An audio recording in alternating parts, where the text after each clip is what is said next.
Hello students, आज हम इस वीडियो में 10th मैथमेटिक्स का 9th चैप्टर का कुछ बेसिक्स और 9.1 का फर्स्ट क्वेश्चन सॉल्व करेंगे।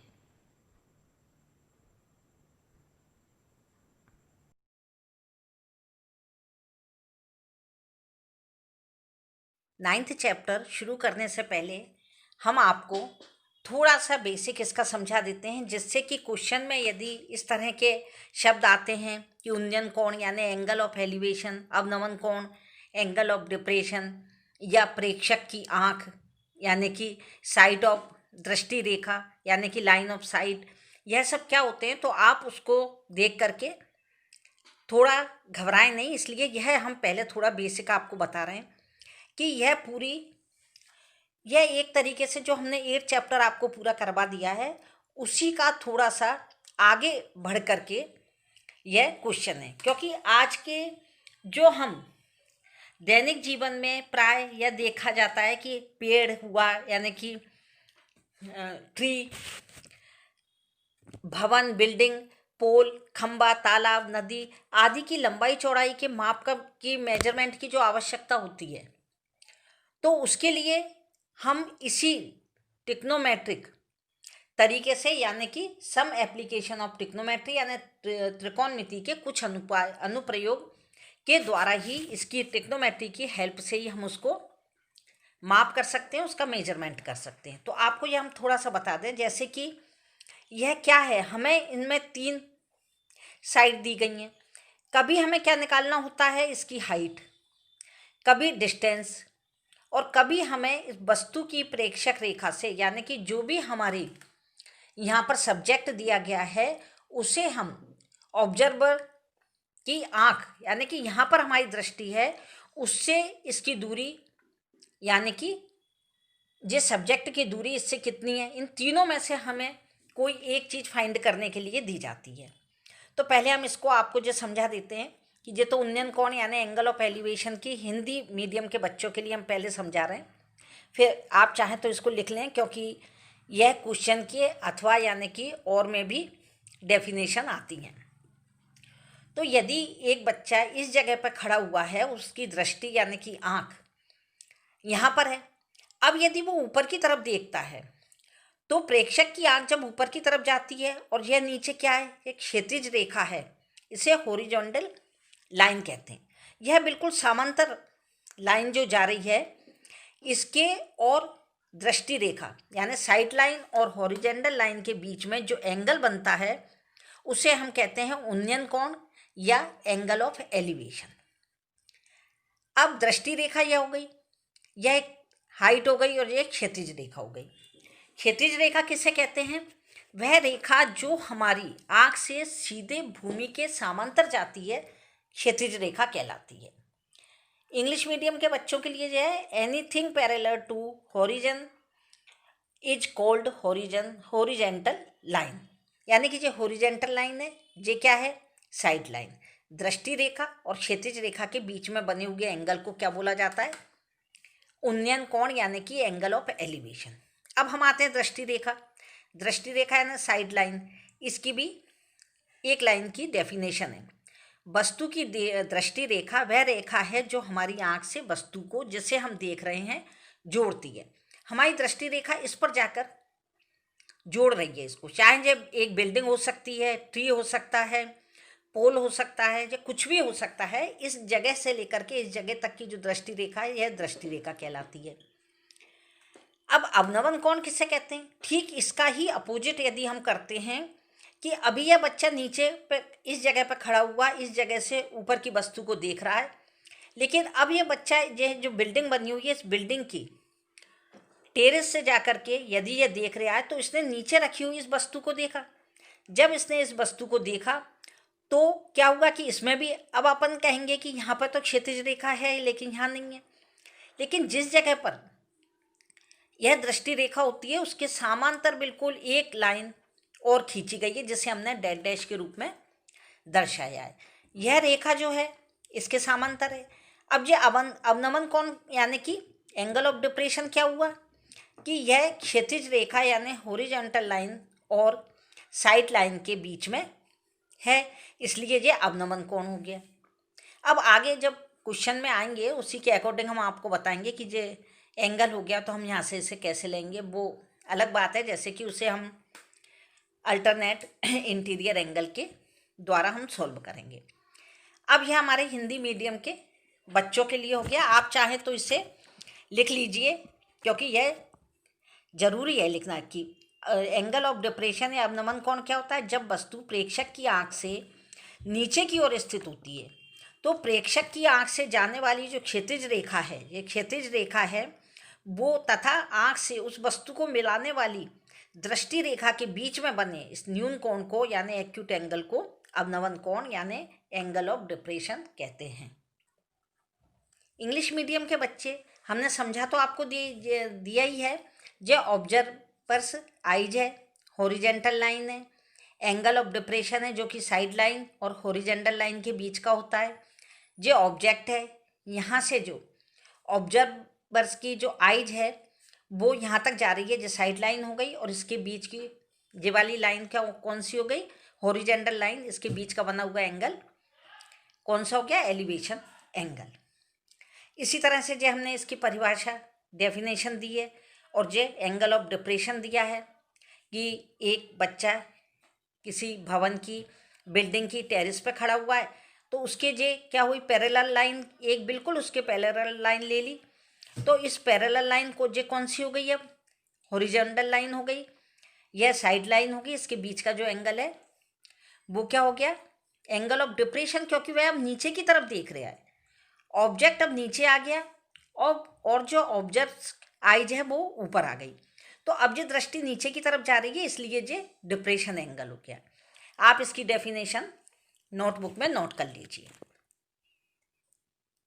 9.1 का फर्स्ट क्वेश्चन है, a circus artist is climbing a 20 metre long rope, यानी कि सर्कस का एक कलाकार एक 20 मीटर लंबी डोर पर चढ़ रहा है, which is tightly stretched and tight from the top of a vertical pole to the ground, जो अच्छी तरह से तनी हुई और भूमि पर सीधे लगे खंबे के शिखर से बंधा हुआ है। यानी कि इसमें यह फिगर दिया हुआ है, इसलिए हमें इसमें फिगर बनाने की आवश्यकता नहीं है। यह एक क्या है, पोल है, खंबा है, इससे टाइटली वर्टिकल क्या बंधी हुई है, एक रोप यानी रस्सी बंधी हुई है। किससे, यह एक क्या है, पोल है जिसके शिखर से, शिखर यानी इसके टॉप पर एक वर्टिकल पोल, वर्टिकल जो है वो क्या है, पोल पर, इस वर्टिकल पोल पर क्या बनी हुई है, रस्सी बंधी हुई है जो टाइटली ग्राउंड के इस पर क्या है, बंधी हुई है।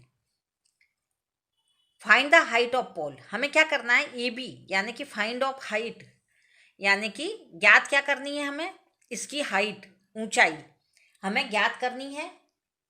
और if the angle of made by the rope with the ground level is 30 degree, यदि भूमि पे स्तर पर, जिस जगह पर वह रोप यहाँ से लेकर के इसके टॉप से, जो पोल है खंबा है उसके टॉप यानी शिखर से जो रोप बंधी हुई है, जो रस्सी बंधी हुई है, उससे लेकर के जो एंगल बना हुआ है भूमि के स्तर पर, जिससे जो डोर बांधी गई है उसके में कितने डिग्री का एंगल है, 30 डिग्री का एंगल है। तो हमें क्या करना है, इसकी हाइट फाइंड करनी है। अब यह क्वेश्चन हमारा है तो हम उसी तरह से, अभी हमने आपको बताया था कि यह उन्नयन कोण है, इसमें उन्नयन कोण की बात इसलिए नहीं आती क्योंकि इसमें दिया नहीं गया। कई जगह पर केवल उन्नयन कोण दे दिया जाता है और हमें फिगर बनाना होता है, लेकिन इसमें फिगर बना हुआ है, इसलिए हमें यह फर्स्ट क्वेश्चन बहुत ही आसानी से हमारा सॉल्व हो जाएगा। अब हमें इसमें यह देखना है कि गिवन क्या है, जो जो चीज़ें गिवन है अभी हमने आपको बताया कि सबसे पहले उन्होंने क्या क्या दिया है, यहाँ हम लिख लेंगे गिवन या दिया गया है। फर्स्ट क्या दिया है, इसमें उन्होंने कहा है कि यह जो रोप है यानी कि रस्सी बंधी हुई है, तो वो रोप यानी कि रोप कितनी दी है, 20 मीटर, यानी कि रस्सी जो दी है उसकी लंबाई कितनी है, 20 मीटर। एक और चीज़ दी रखी है इन्होंने, क्या दे रखा है, थीटा, यानी कि 30 डिग्री का दिया है। अभी हम केवल आपको यह लिखेंगे कि इन्होंने थीटा 30 डिग्री का दिया है, बाकी हम बाद में बताएंगे कि यह क्या दिया है। थीटा इजिकल टू दिया है 30 डिग्री। यहाँ तक हो गया। अब हमें फाइंड क्या करनी है, इन्होंने कही है हाइट ऑफ पोल, यानी कि हमें खंबे की ऊंचाई मालूम करनी है। अब ज्ञात करना है, या यहाँ पे हम लिखेंगे फाइंड, यानी ज्ञात करना है। यहाँ हम लिखेंगे हाइट ऑफ पोल, यानी कि खंबे की ऊंचाई कह लो, लंबाई कह लो। ऊंचाई लिख दीजिए आप तो ज़्यादा ठीक रहेगा, ऊंचाई। अब हम अभी तक भी आपको जो हमने क्वेश्चन बताए थे उनमें यह बताया था कि हमें जो भी फाइंड करना होता है, ज्ञात करना होता है, उसी को हम लेट करते हैं, मानते हैं। तो हम खंबे की ऊंचाई उन्होंने दी है तो हम उसी को मानेंगे। तो हम यहाँ पर लिखेंगे, ये चीज़ करनी है तो लेट द हाइट। अब इसको हाइट को हम लेट द हाइट भी क्या हो गई, ए बी खंबे की ऊंचाई हो गई। और ए बी तो रस्सी है, यानी कि माना कि खंबे की ऊंचाई बराबर ए बी है।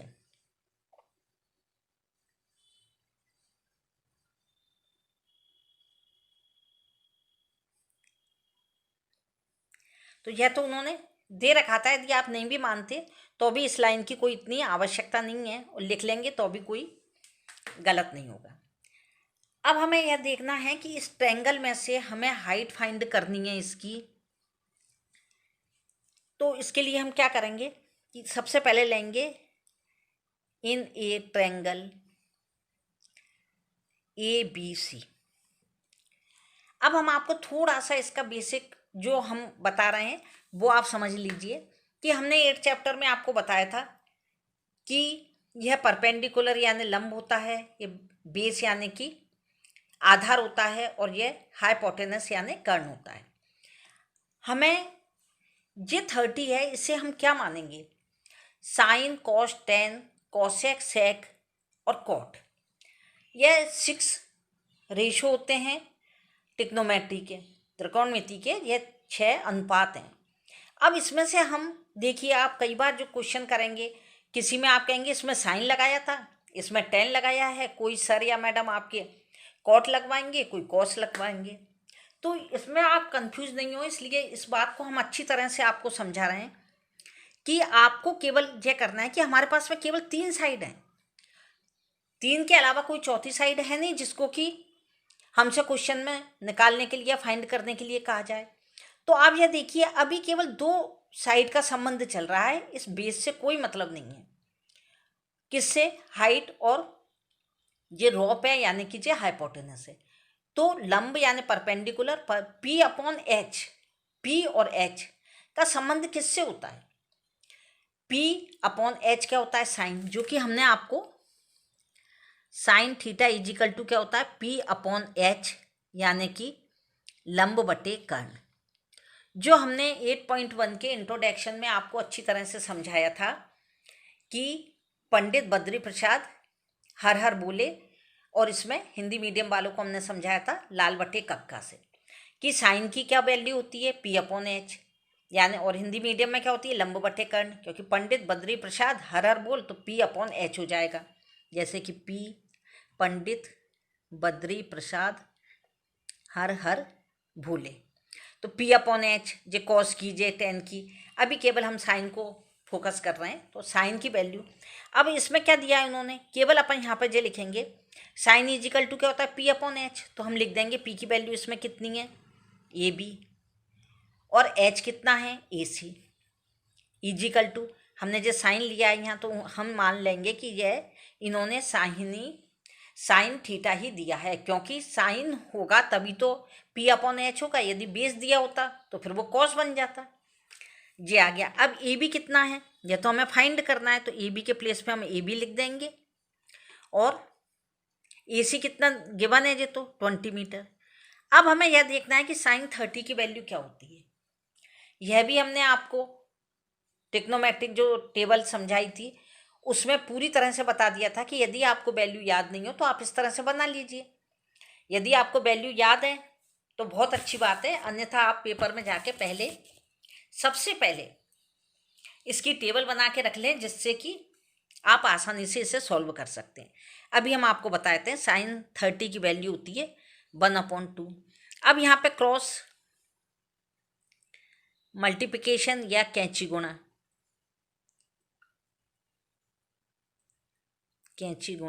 करने पर यह आप लिख दीजिए। अब इसका कैंची गुणा किया तो 2ab इजिकल टू 1 का 20 में किया तो 20, तो ab इजिकल टू कितना हो जाएगा 20। यह यहाँ मल्टीप्लाई में है तो इधर आके कितने हो जाएंगे, डिवाइड में हो जाएंगे, यानी कि ए बी कितना आ गया 10 मीटर। ए बी क्या थी, height of pole, height of pole equal to A B बराबर 10 मीटर, यानी कि खंबे की ऊंचाई बराबर ए बी बराबर 10 मीटर। हिंदी मीडियम के बच्चे इसे लिख लीजिएगा और इंग्लिश मीडियम के बच्चे इसे लिख लीजिए। यह हमारा फर्स्ट क्वेश्चन बहुत ही आसानी से सॉल्व हो गया है, इसलिए आप सबसे पहले इसका थोड़ा सा इंट्रोडक्शन जो हमने अभी आपको समझाया है इसी वीडियो में, उस वीडियो को देखते हुए आप इसका पहले इंट्रोडक्शन जरूर समझ लीजिए। यह फर्स्ट क्वेश्चन कंप्लीट हो गया है। Thank you.